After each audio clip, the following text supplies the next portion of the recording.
Bonjour chers élèves, j'espère que vous vous portez bien.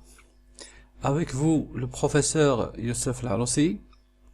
Aujourd'hui, dans le cadre de la mise en œuvre de l'enseignement à distance, permettant la continuité pédagogique des cours, je vous présente un cours de langue dédié aux élèves de la première année du baccalauréat. L'objectif de ce cours est de reconnaître les figures d'atténuation.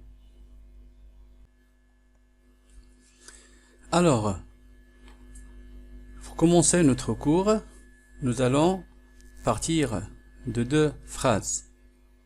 La première phrase, crayon. Antigone ne peut plus vivre.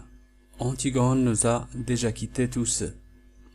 Phrase numéro 2, Ismène. Moi, tu sais, je ne suis pas très courageuse. Alors, qu'est-ce que vous observez dans ces deux phrases? Alors, la première phrase, il s'agit d'une réplique de Crayon lors de son dialogue avec son fils aimant. Ce dernier essaye de convaincre son père de ne pas punir Antigone. La phrase numéro 2, c'est une réplique d'Ismène pendant sa confrontation avec Antigone. C'est à propos du sujet de l'enterrement de Polonis. Dans cette scène, Ismène refuse de participer à cet enterrement.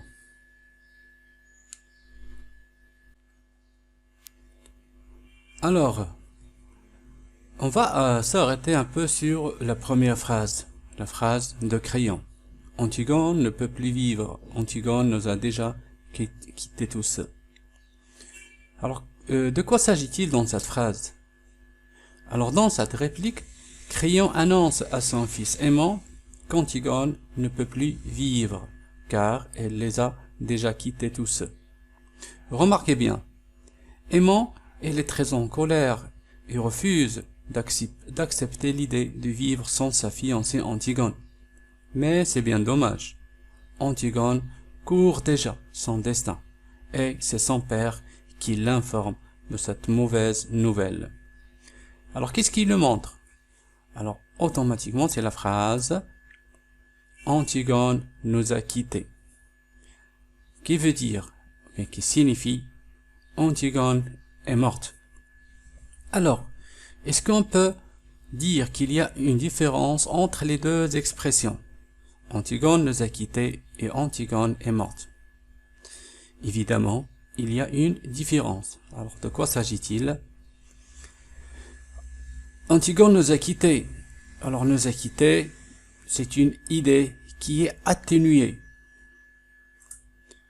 Contrairement à l'expression est morte, qui est une idée un peu choquante. Ça veut dire quoi?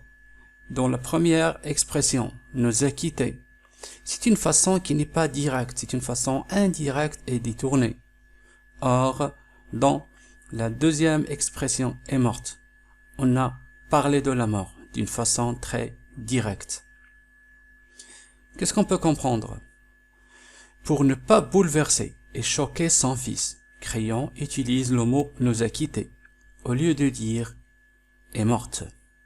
Alors là, il s'agit bien entendu d'une figure de style qui s'appelle l'euphémisme. Alors l'euphémisme, ça sert à quoi? Ça sert à exprimer une idée par un terme qui est moins choquant.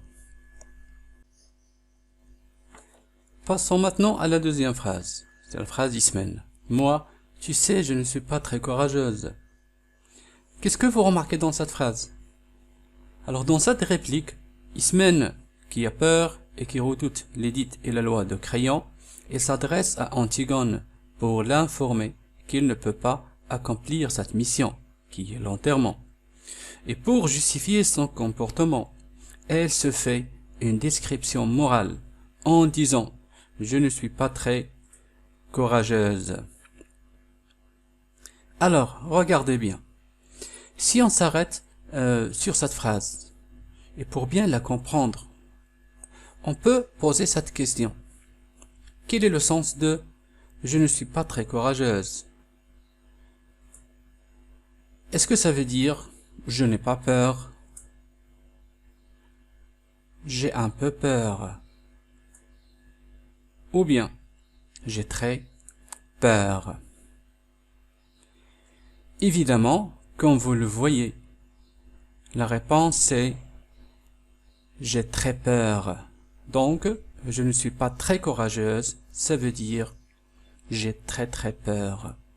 Donc, Ismaël ici, dans cette phrase, il dit peu pour laisser Antigone comprendre plus. Là aussi, il s'agit d'une figure de style qu'on appelle une litote. Alors la litote, ça sert à quoi? Il sert à dire peu pour exprimer davantage ou bien pour laisser l'interlocuteur comprendre beaucoup. Alors, comme bilan, on peut donner une définition des deux figures de style et on va commencer par l'euphémisme.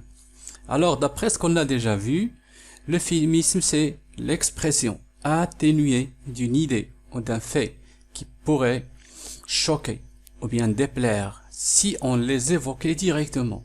En d'autres termes, l'euphémisme sert à dissimuler derrière une formulation plus douce une réalité brutale ou bien désagréable.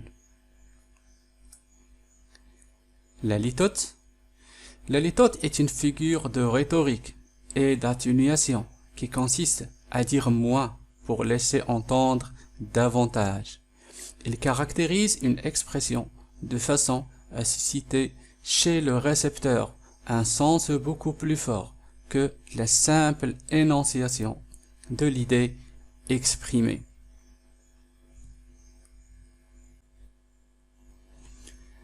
Alors, on va maintenant passer à une application pour maîtriser, pour bien comprendre les deux figures de style qu'on a déjà étudiées. La question, s'agit-il d'un euphémisme ou bien d'une litote dans les phrases suivantes? Première phrase, enfin, les trois hommes rejouent qui jouent aux cartes, leur chapeau sur la nuque, ce sont les gardes, ce ne sont pas de mauvais bougres. 2. Elle aussi, ils dorment tous, c'est bien, la journée a été rude. 3. Elle n'est pas mauvaise, sa tarte. 4. Une longue maladie l'avait emporté. 5. Après l'échec du dialogue, le ministre n'est pas très content de quitter la réunion. Alors regardez bien et dites de quelle figure de style s'agit-il dans chaque phrase. On passe à la correction et à la vérification. Alors, dans la première phrase, enfin, les trois hommes rejouent, qui jouent aux cartes, leur chapeau sur la nuque, ce sont les gardes, ce ne sont pas de mauvais bougres. Alors dans cette phrase, évidemment, il s'agit d'une litote. Alors, ce qui le montre, c'est ce ne sont pas de mauvais bougres. Alors là, on va parler d'une litote. Pourquoi? Parce que ce ne sont pas de mauvais bougres, ça signifie ils sont braves, ils sont gaillards. Alors là, on a donné le peu pour laisser l'interlocuteur comprendre le plus. Deuxième phrase. Et oui, donc c'est un euphémisme. Comment on peut le justifier? C'est à travers la phrase « Ils dorment tous ». Alors, ils dorment tous, ça signifie « ils sont morts ». Donc, ils sont morts, c'est une façon directe de parler de la mort. Et ils dorment tous. Alors là, le mot, ou bien le verbe « dormir », il est utilisé dans le sens de « mourir ». Phrase 3. Elle n'est pas mauvaise. On parle ici de la tarte. Donc là, elle n'est pas mauvaise, ça signifie elle est bonne, ou bien elle est très bonne, ou bien elle est très délicieuse. On a donné le peu pour suggérer le plus. Quatrième phrase.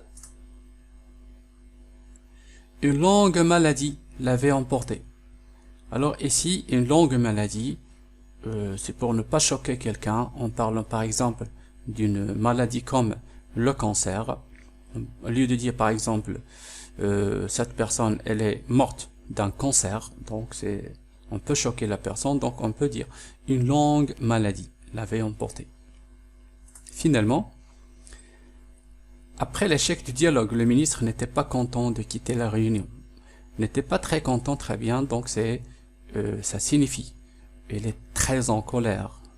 Donc là aussi, on va parler d'une litote. Donc on a donné le peu pour laisser l'interlocuteur comprendre le plus. Voilà donc, nous sommes dans la fin de cette présentation. J'espère qu'elle vous a aidé à atteindre l'objectif du cours. Je vous salue tout le monde. Avec vous, c'était le professeur Youssef Larossi.